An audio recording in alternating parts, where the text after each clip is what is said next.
ये वीडियो रामायण को पढ़कर दर्शाया गया है। अगर वीडियो पसंद आए तो प्लीज चैनल को सब्सक्राइब करें और वीडियो को लाइक करें। अयोध्यापति महाराज दशरथ के दरबार में यथोचित आसन पर गुरु वशिष्ठ, मंत्रीगण और दरबारीगण बैठे थे। अयोध्या नरेश ने गुरु वशिष्ठ से कहा, हे गुरुदेव, जीवन तो क्षण भंगुर है और मैं वृद्धावस्था की ओर अग्रसर होते जा रहा हूं। राम, भरत, लक्ष्मण और शत्रुघ्न चारों ही राजकुमार अब वयस्क भी हो चुके हैं।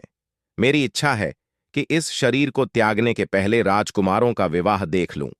अतः आपसे निवेदन है कि इन राजकुमारों के लिए योग्य कन्याओं की खोज करवाएं। महाराज दशरथ की बात पूरी होते ही द्वारपाल ने महर्षि विश्वामित्र के आगमन की सूचना दी। स्वयं राजा दशरथ ने द्वार तक जाकर विश्वामित्र की अभ्यर्थना की और आदरपूर्वक उन्हें दरबार के अंदर ले आए तथा गुरु वशिष्ठ के पास ही आसन देकर उनका यथोचित सत्कार किया।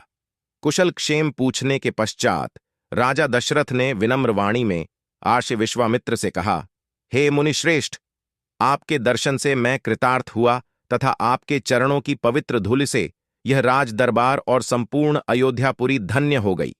अब कृपा करके आप अपने आने का प्रयोजन बताइए।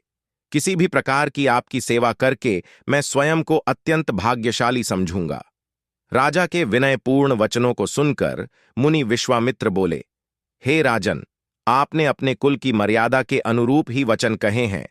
इक्ष्वाकु वंश के राजाओं की श्रद्धा भक्ति गौ, ब्राह्मण और आर्षि मुनियों के प्रति सदैव ही रही है। मैं आपके पास एक विशेष प्रयोजन से आया हूं। समझिए कि कुछ मांगने के लिए आया हूं। यदि आप मुझे वांछित वस्तु देने का वचन दें तो मैं अपनी मांग आपके सामने प्रस्तुत करूं। आपके वचन न देने की दशा में मैं बिना कुछ मांगे ही वापस लौट जाऊंगा। महाराज दशरथ ने कहा, हे ब्रह्मर्षि, आप निःसंकोच अपनी मांग रखें। संपूर्ण विश्व जानता है कि रघुकुल के राजाओं का वचन ही उनकी प्रतिज्ञा होती है। आप मांग तो मैं अपना शीश काटकर भी आपके चरणों में रख सकता हूं। उनके इन वचनों से आश्वस्त महर्षि विश्वामित्र बोले, राजन, मैं अपने आश्रम में एक यज्ञ कर रहा हूं। इस यज्ञ के पूर्णाहुति के समय मारीच और सुबाहु नाम के 2 राक्षस आकर रक्त मांस आदि अपवित्र वस्तुएं यज्ञ वेदी में फेंक देते हैं। इस प्रकार यज्ञ पूर्ण नहीं हो पाता। ऐसा वे अनेक बार कर चुके हैं। मैं उन्हें अपने तेज से श्राप देकर नष्ट भी नहीं कर सकता, क्योंकि यज्ञ करते समय क्रोध करना वर्जित है। मैं जानता हूं कि आप मर्यादा का पालन करने वाले आर्षि मुनियों के हितैषी एवं प्रजावत्सल राजा हैं। मैं आपसे आपके ज्येष्ठ पुत्र राम को मांगने के लिए आया हूं, ताकि वह मेरे साथ जाकर राक्षसों से मेरे यज्ञ की रक्षा कर सके और मेरा यज्ञानुष्ठान निर्विघ्न पूरा हो सके। मुझे पता है कि राम आसानी के साथ उन दोनों का संहार कर सकते हैं। अतः केवल 10 दिनों के लिए राम को मुझे दे दीजिए। कार्य पूर्ण होते ही मैं उन्हें सकुशल आपके पास वापस पहुंचा दूंगा। विश्वामित्र की बात सुनकर राजा दशरथ को अत्यंत विषाद हुआ। ऐसा लगने लगा कि अभी वे मूर्छित हो जाएंगे। फिर स्वयं को संभालकर उन्होंने कहा, मुनिवर, राम अभी बालक है। राक्षसों का सामना करना उसके लिए संभव नहीं होगा। आपके यज्ञ की रक्षा करने के लिए मैं स्वयं ही जाने को तैयार हूं। विश्वामित्र बोले, राजन, आप तनिक भी संदेह न करें कि राम उनका सामना नहीं कर सकते। मैंने अपने योग बल से उनकी शक्तियों का अनुमान लगा लिया है। आप निःशंक होकर राम को मेरे साथ भेज दीजिए। इस पर राजा दशरथ ने उत्तर दिया, हे मुनिश्रेष्ठ, राम ने अभी तक किसी राक्षस के माया प्रपंचों को नहीं देखा है और उसे इस प्रकार के युद्ध का अनुभव भी नहीं है। जब से उसने जन्म लिया है, मैंने उसे अपनी आंखों के सामने से कभी ओझल भी होने नहीं दिया है। उसके वियोग से मेरे प्राण निकल जावेंगे। आपसे विनय है कि कृपा करके मुझे ससैन्य चलने की आज्ञा दें।